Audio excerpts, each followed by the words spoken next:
Hey, this is Athen with Adventure Med. We're going to be covering a forearm/wrist. So first thing is our CSM check. So it's important that we're checking CSMs before we build the splint to make sure we have a baseline to compare to after we build the splint.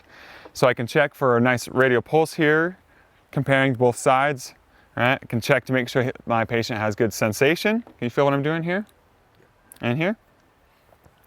And motor function. So I can have a patient squeeze my hand compared to the uninjured side. Everything feels normal. So next in my CRAP acronym is R for rigid splinting material, which I have right here. And as well as remove all jewelry, which you can see we have a couple rings here that we'll want to remove from our patient so that they do not become unintentional tourniquets. So we can see here that we have bruising on the wrist and slight deformity. So when we splint this injury, we're going to want to make sure we're splinting above, so up on the forearm, and below on the hand. And avoiding the voids, this is a reminder for us to use appropriate padding so that we can get good compression with our splint. Next is our P, which is a position of function. And the way that we can achieve that, utilizing a splint such as this, is by just simply doing a couple rolls on one end of the splint to create a little bit of grip for our patient.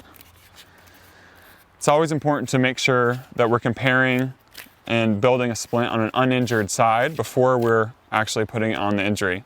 So here we can see and kind of measure how that fit's going to work before we bring it in and apply it to our patient's injured side.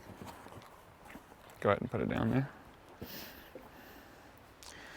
I'm using a cravat to simply attach this to the patient's arm to start, just to make sure it's nice and secure.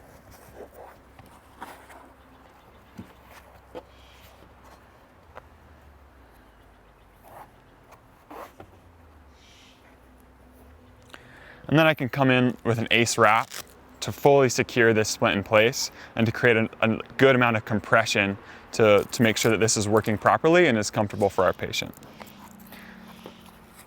I'll start with an anchor wrap here by the wrist. And then I want to make sure that I'm securing that hand in place.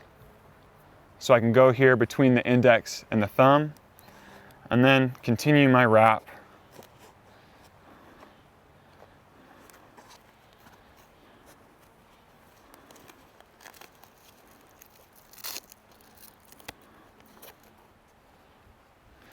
We'll use a second ACE just to clean this up a little bit more.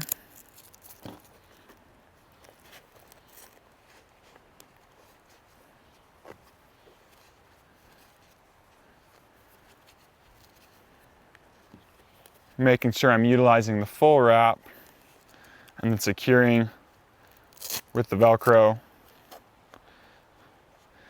And now, since I've finished my splint, I want to make sure that I can check CSMs on my patient. Again, making sure all jewelry is removed. Is there any abnormal sensation you're experiencing there? Can you just keep me notified if you feel anything as this progresses? Okay. So this is how we build a splint for either a forearm injury or a wrist injury.